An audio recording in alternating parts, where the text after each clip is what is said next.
السلام عليكم ورحمة الله وبركاته. أهلا وسهلا بحضراتكم. معكم محمود صالح في حلقة جديدة من نشرة الأهلي مع المشجع. زي ما اتعودتم حلقتنا فيها كل الأحداث اللي تخص الكرة المصرية والعالمية، فيلا بينا نبدأها مع بعض بأخبار الأهلي. الخطيب ينتظر تفسير من كولر خلال الساعات القادمة لأسباب تراجع الفريق في آخر 3 مباريات لوضع حلول لإيقاف نزيف النقاط. سموحة يجدد اهتمامه بضم كريم الدبيس من الأهلي في انتقالات يناير المقبل. الأهلي يكثف مفاوضاته مع النجم الساحلي لحسم التعاقدات مع محمد الضو كريستو. تصريحات كولر بعد مواجهة سموحة تحرج سامي قمصان وتؤكد أن الجهاز الفني بالكامل لم يدرس الفريق المنافس بشكل جيد. خالد عبد الفتاح لاعب سموحة يعترف بتواصل الأهلي معه لتدعيم الجبهة اليمنى بعد إصابة أكرم توفيق. اسم علي فوزي ظهير إنبي يعود للتردد داخل أروقة الأهلي بعد إصابة أكرم توفيق، والبعض يتحفظ على ضم اللاعب بسبب عامل السن.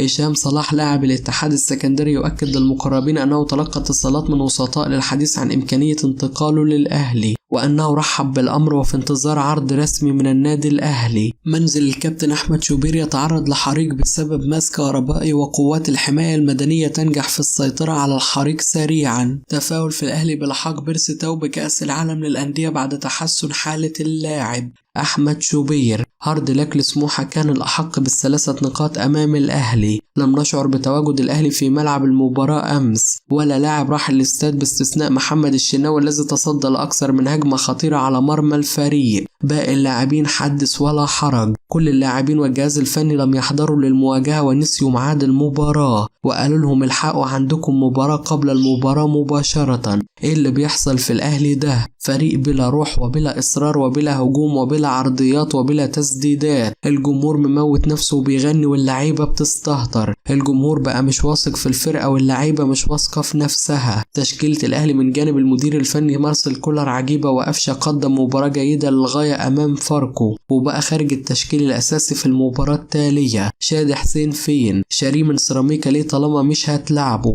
أيضا مصطفى ميسي أين هذا اللاعب؟ وفين زياد طارق اللي كان بيشارك ويقلب الدنيا؟ برونو سافيو بيمشي على سطر ويسيب 5. أنا على قناعة تامة بإمكانيات رأفت خليل، لاعب عنده روح وكان أفضل من معظم لاعبي الفريق. هل ده مقبول أو معقول اللي بيحصل ده؟ في حاجة غلط في النادي الأهلي، معرفش القصة فيها إيه. فين اللعيبة؟ مفيش حد مطمن قبل المشاركة في كأس العالم للأندية. أداء لاعبي الزمالك عليه العديد من علامات الاستفهام، وتشعر بأنهم لا يريدون الفوز بالدوري للعام الثالث على التوالي، واكتفوا بالتتويج باللقب خلال آخر موسمين، خاصة أن فريق البطولة لا يفقد 6 نقاط في أول 9 مباريات من عمر المسابقة. لاعبي الزمالك أصبحوا لا يهتموا بالمباريات في الشوط الأول، ويشعرون أنهم قادرين على التهديف في أي وقت من عمر الدقائق الأخيرة كما حدث في مباراة البنك الأهلي، إلا أن ذلك الأمر لم يتكرر مجددا، خاصة أن أداء الفريق كان سيء في لقاء البنك الأهلي وكان أكثر سوء خلال مباراة المقاولون. أخطاء فيريرا في اختيار التشكيل بمباريات الزمالك الأخيرة واضحة، والفوز الكبير على حرس الحدود وطلائع الجيش كان خادع. الزمالك لا يستحق نقطة التعادل أمام المقاولون العرب، وأتفق مع تصريحات شوقي غريب بأن المقاولون العرب خسر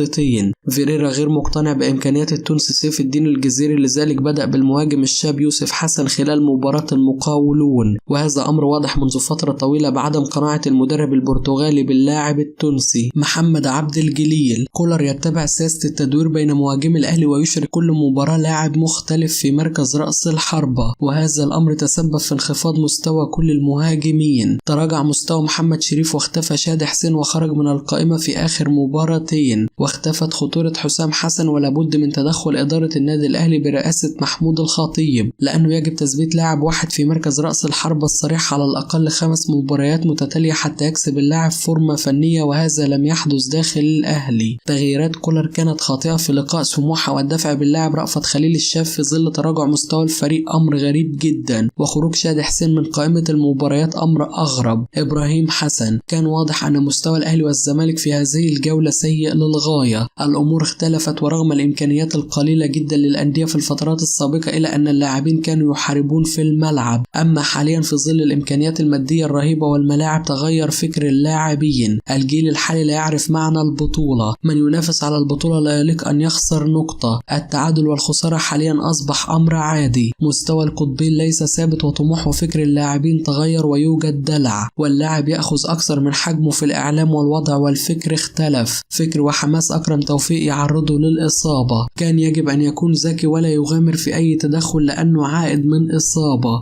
غيابه سيكون مؤثر على المنتخب الوطني والأهلي، وبديله محمد هاني يعاني من الضغط والهجوم عليه، ويجب أن تعود له الثقة بمساندة الجماهير. في منتخب مصر بيدوا الفرصة لطوب الأرض إلا لحسام حسن. أريد أن أوجه سؤال للمسؤولين في الدولة. مسؤول اتحاد الكرة يقولون لنا أن الدولة هي من تختار الجهاز الفني للمنتخب، ويقولون لنا نخشى أن يتولى حسام حسن قيادة المنتخب لأنه عصبي ومن الوارد أن يتسبب لنا في مشاكل دولية. كروش في نهائي كأس أفريقيا كان يتشاجر مع الأجهزة الفنية والحكام والجماهير منذ بداية المباراة. أليست هذه عصبية؟ الروح والخوف على بلدك تسمى عصبية؟ جوزيه مورينيو ويورجن كلوب مع أنديتهم هل ما يفعلوه عصبية؟ مسؤول اتحاد الكرة يقولون هذه توجهات وقرار، فليرد علينا مسؤول الدولة. وإذا كان هذا الكلام صحيح سنغلق الصفحة. الجيل الحالي في مصر يحتاج إلى مدير فني لديه قلب. خالد جلال. كولر دائما ما يعتمد على أسلوب الضغط الأمامي معتمدا على طريقة اللعب 4-2-3-1، لكن دائما ما تكون التشكيلة التي يعتمد عليها بها بعض المشاكل، خاصة وأنك لا تشعر بوجود حالة من الانسجام بين المجموعة التي يعتمد عليها في هذا التشكيل. لدي بعض التحفظات على تشكيل كولر أمام سموحة، فأنا مندهش من اعتماده على الثنائي محمد هاني وكريم فؤاد في الجبهة اليمنى، في حين يصر على بقاء لاعب حيوي وهام مثل حسين الشحات على دكة البدلاء. كان من الأنسب الاعتماد على واحد من الثنائي محمد هاني أو كريم فؤاد في مركز الظهير الأيمن على أن يلعب أمامه حسين الشحات كجناح أيمن. أنا متفاجئ أيضا من عدم اعتماده على محمد مجدي قفشة وشادي حسين. الأمر يثير الكثير من علامات الاستفهام. لا أشعر بقوة الأهلي إلا بوجود محمد مجدي قفشة داخل أرض الميدان، كما أنني أرى أن برونو سافيو لا يناسب فريق بحجم الأهلي، وأتعجب من الاعتماد عليه على حساب قفشة في مركز صانع اللعب، فسافيو لا يتناسب مع طموحات الأهلي من الأساس على الرغم من أنه قد يكون لاعب جيد. أخبار الزمالك. شوبير يتعجب من عدم معاقبة فيريرا على عدم حضور المؤتمرات الصحفية لمباريات الزمالك، ويؤكد أنه طالما لم يكن هناك قرارات رادعة سيظل المدرب يكرر الأمر.